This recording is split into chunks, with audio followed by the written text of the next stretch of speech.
A member of President Trump's legal team in Philadelphia is saying they are still being denied access to vote counting in that city despite a court order to observe the process. Pennsylvania is just one several battleground state contested by the Trump campaign following instances like this, where a man was caught on video doing what appears to be filling out a ballot, this at a facility in Delaware County, Pennsylvania. And there's several videos out there we're monitoring. Trey Traynor is the chair of the Federal Election Commission, which oversees public funding in presidential elections. Trey, thanks so much for joining me here. I'll start with this. What is your reaction to what's happening in Pennsylvania? Do you believe, or do you know, are observers able to watch the ballots being counted, as Pam Bondi pushed back on? Well, based upon what I know, observers have not been allowed into the polling locations in a meaningful way as required by the court order that the Trump campaign received. When they have been allowed in, the goalpost has been moved.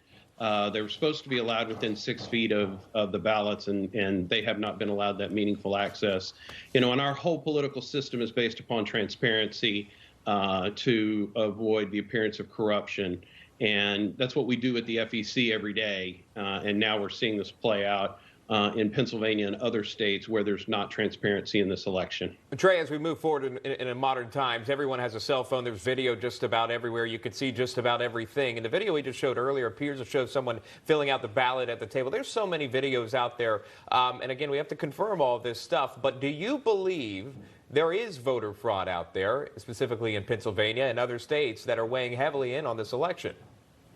I do believe that there's voter fraud taking place in these places. Otherwise, they would allow the observers to go in. When you have claims of, 10,000 people who don't live in the state of Nevada having voted in Nevada, you have the video showing where people are, they're either duplicating a spoiled ballot right there, or they're in the process of just marking a ballot that came in blank. For a voter. That's a process that needs to be observed by election observers. State law allows those observers to be in there, and if they're not, then the law is not being followed, making this an illegitimate election. All right, let's go back to that video if we can. The video we're watching there, if he's filling out the ballot on the top right there, so this would be fraud, Trey. If he is filling out that ballot, yes. Now, sometimes they go through a process of duplicating a ballot when a ballot can't be fit into a voting machine because it's torn up, and we don't know if that's happening here. But if he's absolutely marking these ballots as just blank ballots that came in that didn't have votes, then that would be a voter fraud. He seems to be working that pin up and down on that sheet very intently there. And it's not the only video that we've seen. There's so much out there as well, and I'm sure this will be presented at a later date and perhaps for the court system to find out. But what about this? The fact that more than a dozen down-ballot Republicans scored huge victories on election night, but the person at the top of the ticket, President Trump, seeing his margins in places like Georgia, Pennsylvania, continue to shrink by the hour, most notably around 4 a.m. What are your thoughts on that? Well, you look back at 1871, it was Boss Tweed who said, I don't care who votes as long as I get to be the one who counts the votes. And sometimes that's also attributed to Joseph Stalin, but I think he was probably quoting Boss Tweed at the time. In every instance we have here where the states are too close to call, they're controlled by the Democrat Party, particularly in the urban areas where they're being counted. And it just seems unimaginable to me that you could have down ballot races where Republicans are winning across the board. And that happened across the country. The Democrats failed to flip any state legislature, failed to win any seats in Congress, in the U.S. House, and yet the president is losing in all of these states. There's so many questions, and that's all we're doing. We're asking the questions about it because they are there. And so is the president's son, Don Jr. He actually tweeted this out this morning. He said this: "When America sees everything we are uncovering, they will be disgusted, and even the media won't be able to pretend voter fraud isn't real. Ending this crap once and for all will be fundamental to preserving our republic and faith in our democracy." So, Trey, my question is this for you. Have you yourself or anyone on your team, have you been briefed on any of this evidence they say they have been uncovering beyond what the public is already reporting in the videos we've seen? What have you heard? What have you been briefed on?